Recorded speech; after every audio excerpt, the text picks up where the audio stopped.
I would love for you to share with the audience how you launched your career. Well, I was a psycho. I originally We're all psychos. Yeah, We're in the that's restaurant true. business. I think it's like That's our shared DNA. That's right. I Yes. think that if they did a blood test, they know They know would all know. of us, hospitalians, 100%. culinarians, we're all Yes. psychos. Yeah. Yes.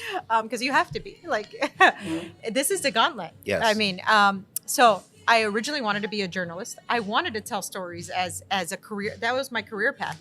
I used to do the morning announcements in middle school and high school and whatnot, and I thought that was my path for the rest of my life. Johnson & Wales University comes in to do a demo in a cooking class that I was incorrectly placed in. Okay, it was a mistake, and there they go and do this beautiful demo, and it was as like, I call that moment the lightning strike, because it was as if they were only speaking to me. Wow. From that day, I said, I'm gonna be a chef, period. The only problem was that culinary school is very expensive, right? It's just like going to medical school. So I had to raise money for college. So the only way to do that from my junior year to my senior year was to do culinary competitions. Fast forward, I started winning culinary competitions. Nice. I was just in love with cooking.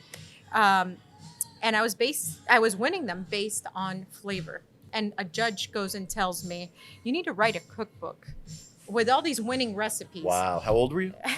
At the time I was like 18. I had just Amazing. turned 18. I took a year, wrote Good the enough book. for a judge to tell you to write a cookbook. Right. And I'm like, no, I'm not going to do this. Yeah. But then I was like, you know what? I am going to do this. You know, again, that's probably that psycho DNA, right? Yep. So I write this book, and he says, you need to call it Maximum Flavor.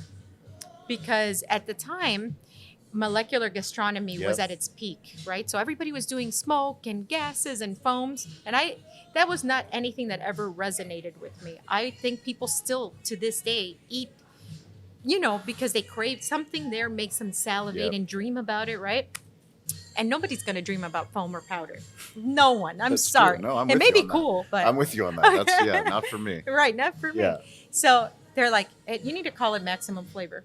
Then a year later, now I'm 19 years old. This book is out. It's out in the world, and I get a phone call to my home. Like this is back when people called people's houses. People called the house. Yeah. And I'm thinking it's my best friend calling, and it's a producer going, oh, Adrianne, you're the author of Maximum Flavor. Would you please want to come out to New York City and be on the Montel Williams show? Now, I grew up with Montel Williams, Oprah. Huge show. Huge show. Huge TV. I hang up the phone, and this is Danny. This is my friend. I'm like, hang up. They call back again. I hang up. I finally get upset. I go, Danny, stop calling me. I'm getting ready for dinner. Yeah. And this young lady goes, I'm sorry, ma'am, but I guess you don't want to come out to New York City. And I'm like, oh, wait, I'm sorry. I thought you were someone else. By that weekend, I'm flown out with my mom, my sister, my grandmother to New York City, to the studio. And there's Montel Williams and having me on as the youngest cookbook author in America. Unbelievable. This was his farewell show. It was the very last show. I Come had no on. idea. And he holds my book in the air. I did a demo with him.